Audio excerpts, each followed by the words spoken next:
Amém, queridos, graça e paz. Vamos meditar acerca da eleição novamente.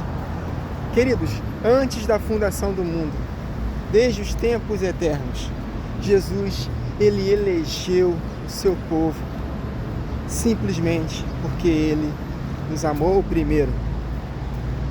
Tito 3 está escrito que não foi por obras de justiça por nós praticados que ele nos elegeu. 2 Timóteo capítulo 2, o apóstolo Paulo ele fala a mesma coisa.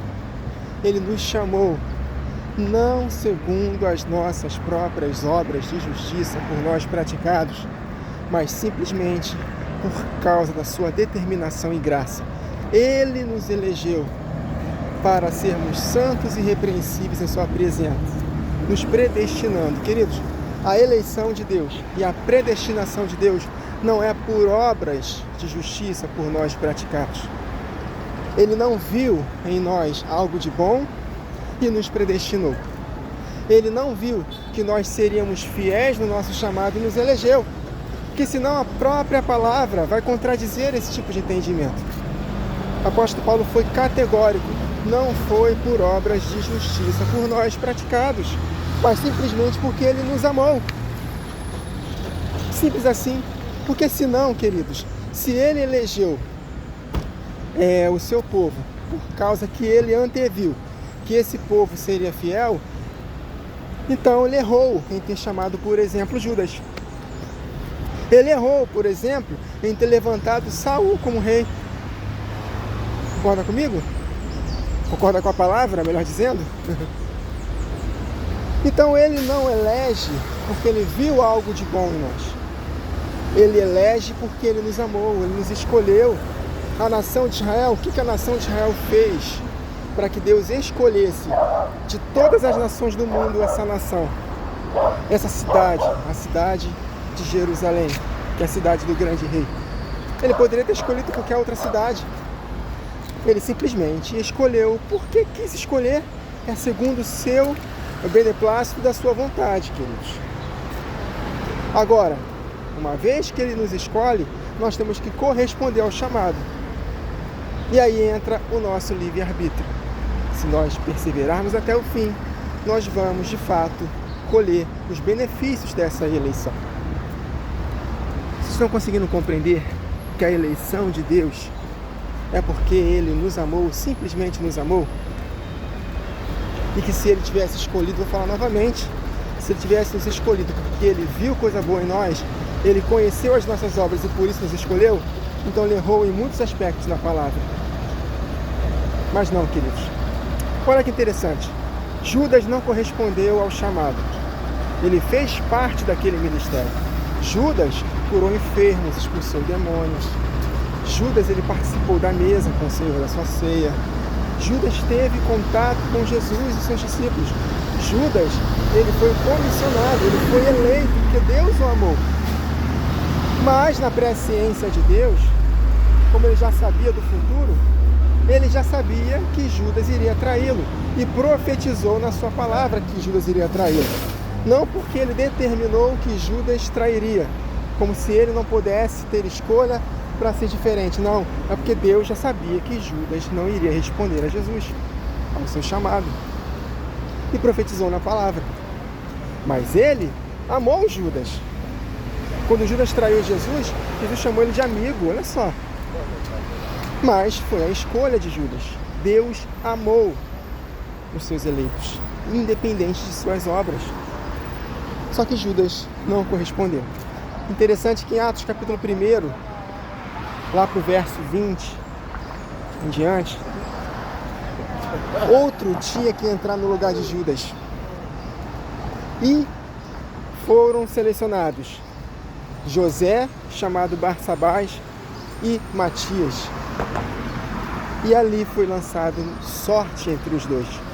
E quem é que escolheu? Não foi o Espírito Santo que escolheu? Que estava ali no meio deles? Não foi? Mas José, chamado Barsabás, que não foi escolhido, ele poderia questionar dentro dele: poxa, quem que poderia ter sido eu, né? Fazer parte dos 12 fundamentos, né, da cidade. Olha aí, sentar em 12 tronos para poder julgar a casa de Deus na ocasião da volta de Jesus, no tribunal de Cristo. Olha que honra, mas Deus não me escolheu. O que eu fiz, Senhor, de mal, para que o Senhor pudesse ter escolhido Matias e não a mim? Já pensou se eu tivesse pensado dessa forma? Não é isso que o apóstolo Paulo fala em Romanos 9? Ué, quem és tu, criatura, para poder questionar o seu Criador, por que me fizeste assim? Está conseguindo compreender, queridos, que a eleição e o chamado de Deus é de acordo com a vontade dele, não de acordo com obras de justiça praticadas por nós, não porque ele viu algo de bom em nós, que ele nos elegeu. Ele nos elegeu simplesmente porque nos amou e nos deu uma santa vocação. A multiforme graça de Deus está distribuída no corpo. Eu já expliquei isso para os irmãos. A eleição e a predestinação não tem nada a ver com determinação de salvação ou condenação. A eleição e a predestinação tem a ver com vocação, função. Você que nasceu mulher, você não pode questionar a Deus. Por que você não me fez homem? Eu poderia estar como cabeça, eu poderia estar liderando. Mas não, Ele te fez mulher para que você possa exercer o seu chamado nos limites que Deus estabeleceu para uma mulher. E Deus nos fez homens, para que nós somos homens, para que nós possamos ser cabeça da mulher. Simples assim. Eu não escolhi ser homem. Eu não escolhi nascer numa família que não tem dinheiro. Eu não escolhi nascer aqui no Rio de Janeiro. Deus me plantou aqui. Porque Ele nos elegeu antes mesmo da fundação do mundo, para que nós possamos cumprir uma vocação, queridos. Então, José, chamado Barsabás, não foi eleito para ser parte de um dos 12 apóstolos, mas sim Matias, porque Judas não correspondeu. Olha que interessante, Esther, ela foi eleita para ser rainha. Deus colocou Esther para ser rainha, exatamente para se interceder diante do rei, para que a nação de Israel não fosse eliminada da terra. Que havia um plano diabólico no coração de Amã, que Satanás colocou, para eliminar todo o povo, mas por causa do propósito maior, que é o que? A nação de Israel, ela ser conservada para todo sempre. Deus elegeu a rainha Esther para esse propósito. Lembra no capítulo 4 que Mardoqueu, tio de Esther, fala para ela: será que não foi para uma hora como essas que você foi levantada rainha? Mas sabe de uma coisa, Esther, se você não cumprir o seu propósito, Deus de outra parte levantará outra pessoa para cumprir esse propósito que Deus estabeleceu para a sua vida, para que o propósito maior nunca deixe de se cumprir, porque os planos e propósitos de Deus são irrevogáveis. Então a nação de Israel nunca vai ser destruída. Então Ele te levantou para ser uma intercessora do povo diante do rei. Mas se você não cumprir essa eleição, que não foi por obras de justiça que você praticou, foi antes mesmo de você ser concebido, antes de você ser gerado no ventre da sua mãe, Deus te chamou para essa missão, te elegeu, te predestinou para esse propósito. Então se você não cumprir, de outra parte Deus vai levantar. Esther foi fiel. Agora Judas não. Judas também foi levantado para poder fazer parte dos 12 apóstolos, mas ele não cumpriu. Então Deus levantou de outra parte uma outra pessoa, Matias, para ocupar o seu lugar. Estão conseguindo compreender, queridos, que a eleição de Deus, a predestinação de Deus é de acordo com a sua vontade soberana, simplesmente porque Ele nos amou, não porque Ele não viu obras nenhuma nossa. Esse aí, o Wagner, vai ser uma pessoa boa, vai praticar boas obras, então vou elegê-lo. Não, Deus não faz isso. Porque se Ele fizesse isso, elegesse, e a pessoa não correspondesse, então Deus estaria sendo bipolar. Deus estaria errando. Se eu estou te elegendo por causa das suas obras e você não cumpre a sua missão, então eu que conheço todas as coisas, te elegi por causa das obras, mas você não cumpriu, então eu errei. Isso é um calvinismo moderno, né, queridos? Vocês conseguem compreender um pouco mais acerca de eleição e predestinação? Eleição e predestinação é bíblico, meus irmãos. Não devemos fugir desse assunto. E não é uma eleição e predestinação somente para um grupo em si. É também individual. Individual. O apóstolo Paulo fala de Rufus, eleito no Senhor. Está falando individual. O que mais? A senhora eleita. João está endereçando a sua segunda carta para a senhora eleita. Então a eleição não é somente para o grupo em si. Claro que a igreja ela é predestinada, corpo de Cristo. Se nós vamos fazer parte desse grupo eternamente ou não é outra história. Mas Deus nos chamou para fazer parte eternamente desse grupo. Desses 12 apóstolos, se é que a gente pode dizer assim, corpo de Cristo. Mas a eleição ela é individual também. Mas não uma eleição para salvação ou condenação. Deus não quer que nenhum se perca. Deus não quer que ninguém pereça. Mas que todos sejam salvos e cheguem ao pleno conhecimento da verdade. Deus amou o mundo de tal maneira que deu seu Filho unigênito, para que todo aquele que nele crê não pereça, mas tenha a vida eterna. Amém, queridos? Então, na última gravação que eu fiz acerca desse assunto, se vocês não assistiram, por favor, assistam. Eu vou deixar aqui na descrição o link para vocês assistirem. Mais uma reflexão muito interessante acerca das nações do milênio. Que Deus elegeu nações que não terão seus corpos glorificados para entrarem no reino milenar. E o propósito dela vai se cumprir na última semana de Daniel.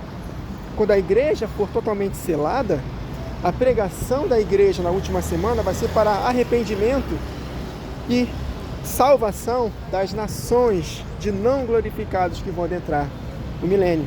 Porque se todos ouvirem a pregação das duas testemunhas na última semana e os que se arrependerem nascerem de novo, não haverá nação, não haverão nações no reino milenar.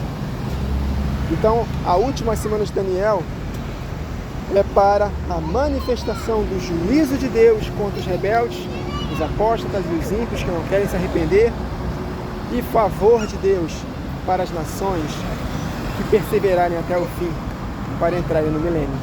Porque no milênio vai haver a igreja glorificada, imortal, juntamente com as nações de não glorificados. Que a Bíblia diz isso, que no milênio haverá casamento, haverá descendência, procriação, né? Haverá morte, vai haver longevidade, mas vai haver morte. Quem pecar só 100 anos será amaldiçoado, né? Isso não cabe à igreja. A igreja vai estar glorificada, imortal, corpo incorruptível. Então, se aplica a quem? Para as nações que restarão. E quando é que vai chegar a vez das nações? Delas responderem à sua eleição de serem nações? Exatamente na última semana de Daniel. Para o reino milenar especificamente. Para a eternidade, que é quando a Nova Jerusalém descer no final do milênio, aí todos aqueles que morreram, desde Adão, todos, até os que morreram no milênio, salvos, né? Eles vão ressuscitar, serão julgados no juízo do trono branco, segundo as suas obras, para serem nações eternamente. Amém, queridos? E aí cabem as crianças, as que foram abortadas, os deficientes mentais, os índios que nunca ouviram falar do Evangelho e morreram, mas por causa da lei da sua consciência serão julgados. E todo ser humano sabe o que é certo e o que é errado. Todo ser humano que tem uma idade específica para isso. Crianças não. Crianças não serão sequer julgadas no trono branco. Nem os deficientes mentais. Mas todos aqueles que têm uma faculdade normal, que já sabem distinguir o que é certo e errado, tem uma lei da consciência dentro deles. E serão julgados exatamente pelas suas obras, para serem nações na eternidade. Para o milênio, não. Para o milênio, serão os vivos que restarão, que darão crédito às duas testemunhas na última semana de Daniel. E a igreja, ela será selada até o início dessa última semana. Não haverá novo nascimento na última semana, mas sim arrependimento para que essas nações entrem no reino milenar. Afinal de contas, esse reino já está preparado desde a fundação do mundo. Se Deus preparou esse reino desde a fundação do mundo, Ele já elegeu a igreja e as nações. Amém, queridos? Então entendam isso. Nós não somos eleitos e predestinados por qualquer tipo de obra. Deus não viu nada em nós para que Ele pudesse nos eleger. Ele simplesmente nos elegeu porque Ele quis. Ele nos amou primeiro e ponto final. Que nós possamos corresponder a esse chamado até o fim, através da nossa livre escolha. Se nós escolhermos o bem, vida eterna. Mas se escolhermos o mal, morte eterna. Simples assim. E o eleito que foi chamado para ser eleito, ele é impossível virar nação. Ou ele é eleito para ser rei e sacerdote, ou ele será condenado ao lago de fogo. Não tem meio termo para o eleito da graça. Amém, queridos? Fiquem com essa palavra em nome de Jesus.